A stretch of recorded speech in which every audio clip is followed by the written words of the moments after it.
Hello, my name is Ella and I currently live in London, United Kingdom. So the biggest challenges or problems I was facing before WCA is really believing in myself and first of all actually finding who I am and believing in that genuinely deeply.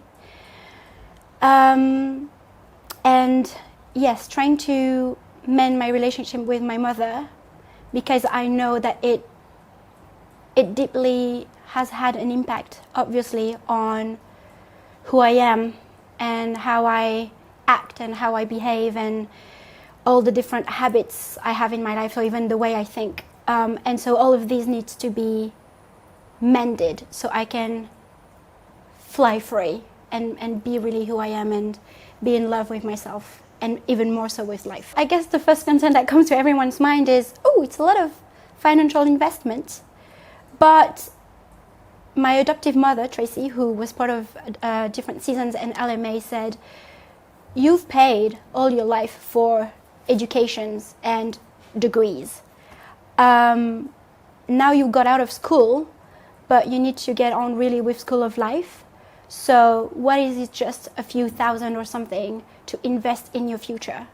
And I thought, you know what, that's right. And even if the ROI is not palpable, not tangible and material, I know that the ROI is in here, and that's the most important for me. I'm not surprised of the level of care and attention that the whole team provided us with, and I am not disappointed at all by team's dedication into really helping us and bringing that best selves from ourselves.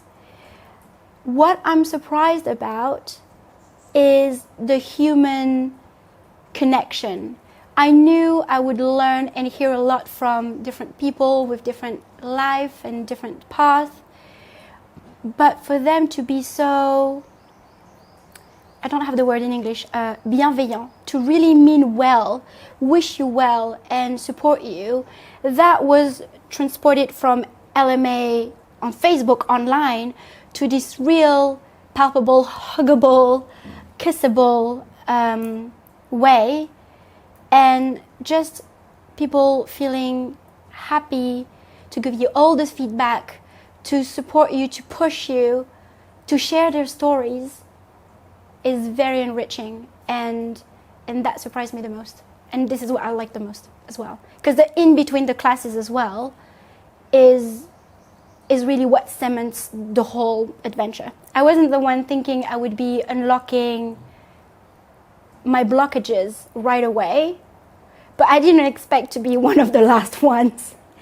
And I was surprised and touched, and also reminded again to be in control, because when I see Tim or other people, other participants, or the team's real concern and the sense of urgency of, damn, you've got it. Why don't you see it? Why don't you feel it? Why don't you connect with it?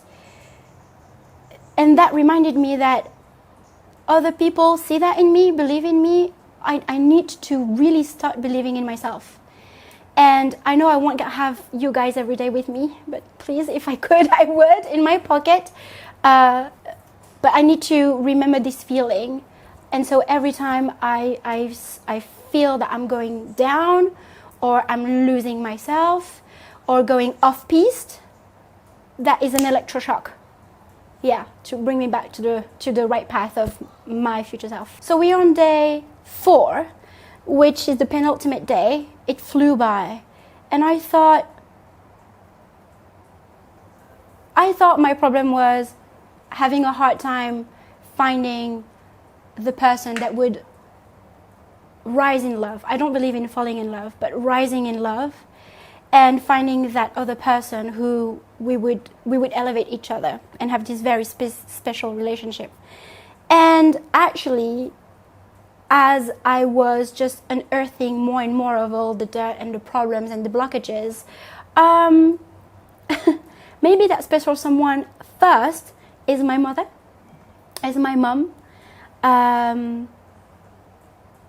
Yeah, And that was a revelation to see how maybe I felt like a puppet and not myself. And we talked about visualization, and I realized that my life was lived on a survival mode that was coming from her, from a place of scarcity and fear, because she survived, but I just want to be alive and live.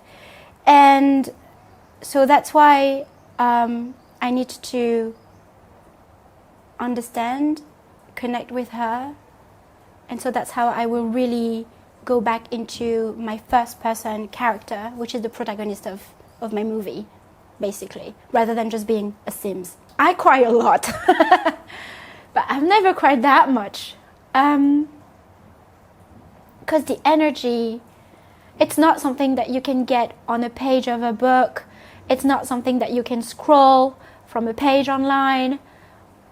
Really, the touching people in terms of touching their heart, but touching their arm, hugging them, and just seeing how people really behave and interact with each other, that gives you the strength, the energy, the awareness, really the awareness that anything is possible when you really want it, when you have discovered it, and that you can own it. Love yourself as you love others, and you'll see how this power is exponential in your life, and that would lead you to great things. So I'm still working on it, but I believe it.